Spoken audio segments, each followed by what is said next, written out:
real dummy move. A jack stand in place. Duh.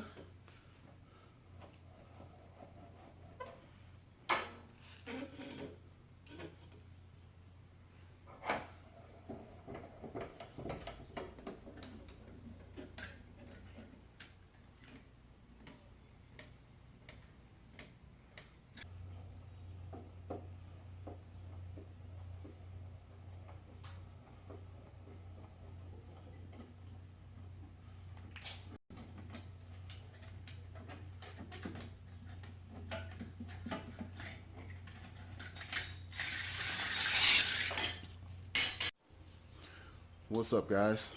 Beautiful day out here in the neighborhood. Nice sunny day, not too hot in the garage. Got some quick work I need to do on the car. So you can see, went through that little intro. Got the WRX, got its bootyful ass up in the air. Got a little bit of work to do here. And what it is that I'm actually going to be doing is I'm going to be adjusting the attachment point to the rear sway bar that I put on, the 25 millimeter. I put it into the closest setting or further in for the highest degree of stiffness.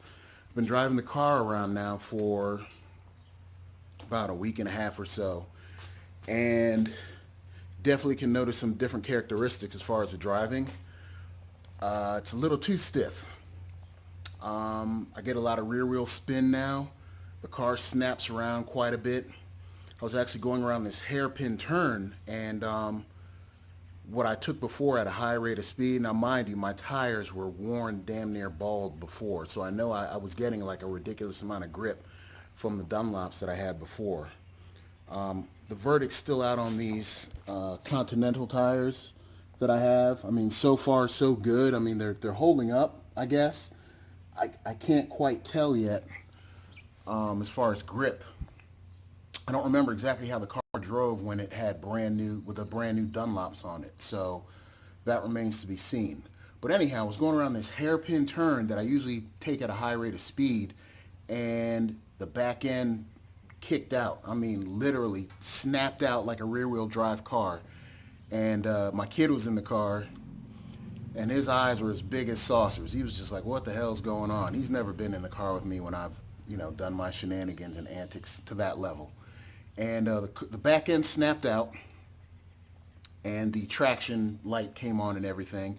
And I didn't panic. I just took my foot off the gas, and I gently counter-steered, not even a huge degree, just gently counter-steered, and I waited for the car to snap back in, which it did, and then was good to go.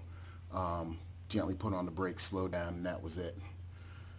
So what I'm going to be doing is adjusting the rear sway bar attach point from the stiffest point of the next one in. There's two attachment points. I'll show you guys in just a second, but there's two attachments on the rear sway bar. It's at the stiffest setting right now.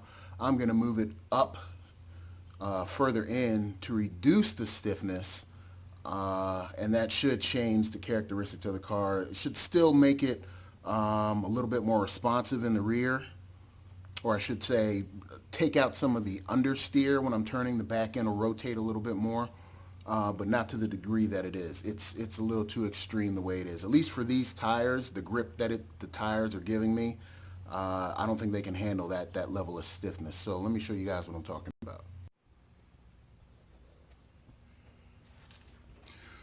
All right, so underneath, bottom end of the car, there is the anti-roll bar. It's the bushing and the housing that it's in. It'll be kind of tough to see, but there's the end link, and it's hard to see the other hole. But right now, as you can see, it's attached right here. So I'm going to move it up in, and there's another hole up there that I'm going to adjust it from. You can barely see it through there. But what that should do is soften up the degree of stiffness that the car is under right now at this setting. This is the stiffest setting. So I'm going to move those end link points up forward and see how the car behaves after that. I'll take it out for another week or so and whip it around and see what we get. But these were the DW tires that I was telling you about, the DW stamp on my tires. You couldn't see it before. The sunlight had washed it out when I did the other video. And you can even see running down the channel here, it's got the Continental logo. It says Extreme down there. So the tread on these tires are pretty cool. And I like the look of the tire. But like I said, the verdict on them remains to be seen as far as grip and longevity. I will say 100% these tires are quieter than the Dunlop tires. Even when new, I remember driving the Dunlop tires on the highway and turn the radio down and you get this kind of howling sound, humming noise. You don't get that with these at all. Fairly quiet tires. Like I said, they're OEM spec. They're summer tires. Summer only, guys. They're not all season tires. People keep asking me that. They're the same specs as the Dunlop tires, size and speed rating and everything. And they're summer only Continental Extreme tires. So if you're looking to replace your Dunlops, these might be a reasonable choice. But I'm not exactly sure on their longevity or overall performance right now. But let me get to adjusting this these end links.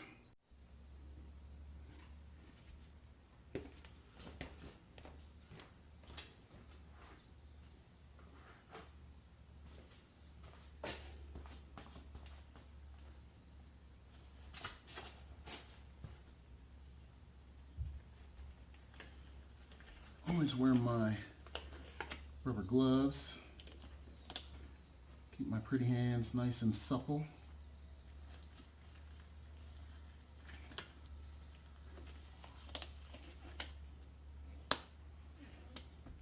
Oh crap, this needs an Allen key. I forgot about that.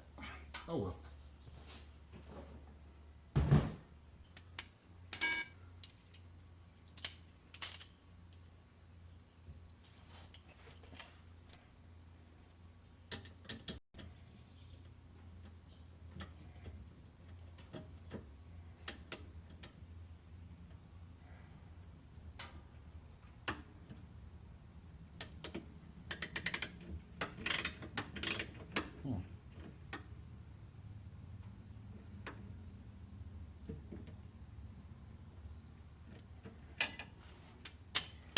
A little alarming. It wasn't very tight.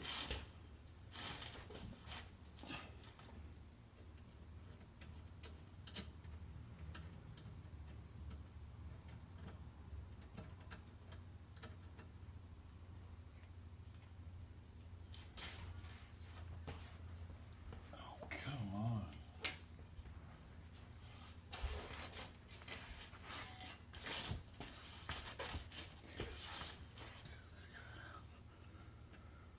Alright, so this comes out of here. It's a pretty easy thing to do. So now we gotta extend it because he's not gonna reach.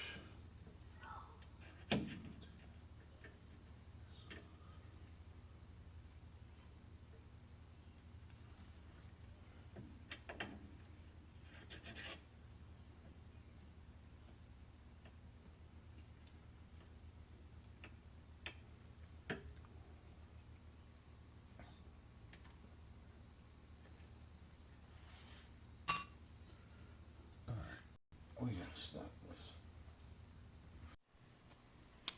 All right, work is done. That took me a little bit longer than I wanted it to.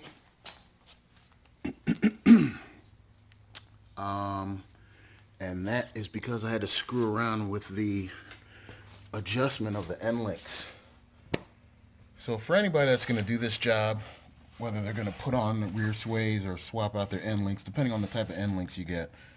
But these AP Racing end links are kind of a pain because it's kind of like wishbone style, and you have treads on the bottom there, treads on the top with a locking nut. So you can see now here, this is the closer hole for the maximum stiffness. So I bumped it up to the softer setting for the rear bar here. But in doing so, I had to extend the length of the end link here. So I basically had to take the whole end link out so it's evenly spaced top to bottom. I had to take them out and readjust these bolts. So that took a lot longer than I wanted to, and I ended up scratching up the side here. I don't care really, nobody's going to see that, and it didn't do any damage to it. So rear sway bar now adjusted from the stiffest setting to a softer setting. It's still going to be stiff. This is a 25 millimeter bar compared, I think, oh man, what size is the stock? Is it 20? I think the stock size is a 20 millimeter bar, if I'm not mistaken. Well, this is 25 millimeter, so that alone is going to add a certain degree of stiffness. And like I said, these are adjustable. This is the stiffer setting. This is the softer of the stiff setting. So I'm going to run this, see how it feels. I mean, I can't really do anything else other than go to a smaller bar from this if this ends up being too stiff, or just get stickier tires, or, you know, start screwing around with my my shocks and struts here and maybe go coilover or something like that. So we'll see. I'll play around with it. I think this setting should be good. It's not bad the way it was here at the stiffer setting. Like I said, if I had some 18-inch wheels and maybe some Michelin Pilot tires, I think I'd be good. But for the way the car is driving right now, it's a little too snappy for my taste. So I'm going to run the softer setting, and I think that'll be good. And if not, I'll just have to calm down my driving a bit and not be too wild with it. But for you guys here, just a quick rundown. This is the ETS muffler delete extreme turbo systems. I had installed these probably a month or two ago and made a couple videos about them. Here's the other side. And if I remember correctly, Last Human's Garage had noted that I didn't care for the sound too much, and he was wondering how long I was going to run this exhaust set. But as you can see, they're still on, man, and I'm digging them a lot. I don't think I could go back to stock now. I really don't. I love the sound of these things when you get on it. You know, you step on the gas or you downshift. The burbles and pops this thing's make, you hear from the exhaust on this. Yeah, it's just, it adds a certain level of like theater and drama to the car now that I love. So I can't go back to the stock exhaust now. The muffler set, the big old suitcase cans I have sitting here. Yeah, I'm not going back to these unless I have to like do it for inspection or something. I'm going to stick with the ETS exhaust. It grew on me. You know, it is definitely jarring at first when you go from the mufflers, the stock suitcases to these. It takes an adjustment, but I'm used to it now. My kids are used to it.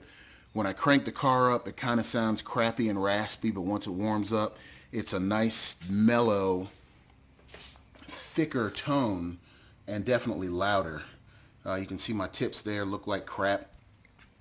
My car in general looks like crap. I haven't washed it in I don't know how long. I think the honeymoon is over with trying to keep it looking sexy all the time. I just drive it now and try to keep up on the maintenance, which, gosh, I have to take it in I'm at 35,000 miles now, so I got to get some stuff done under the hood. I'm probably going to have to take it into the dealership. But there she is. Rear sway bar adjusted. I will take her out on the road later this evening and whip it around a bit and see how she feels. And I think my next video will be an overview of all of my mods to date. I've had the car for a year now, and I've done a lot of work on this car. It's just you wouldn't know it. I mean, it's stock status. Really, I have done nothing to it to really make it stand out. Nothing really cosmetic aside from the F1 style taillight here. It's about the only thing, and that's even functional to a degree. but I haven't really done anything just cosmetic to this car. She still looks bone stock, and yet I've done, you know, some pretty significant upgrades to it, dumped a little bit of money into it. I haven't gotten into the real heavy hitting stuff. So still a lot more work to do on this car, and you know, the relationship continues. And the more time I get under the hood and get underneath the car here, you know, our relationship will solidify even better. And in a couple of years, you know, this will be an investment in time and effort, and this car will, you know, just be one of those vehicles that you end up having that bond with from just all the time and effort you put into it. So that's it for now, guys. Like I said, next video, I think I will try and do a where are we now video. And just to wrap it up, this was all about the end links and adjusting the attach point to the rear sway bar. So we took it from the stiffer setting, bumped it up. We're gonna go drive some twisty roads and see how she handles. And that's it, signing off.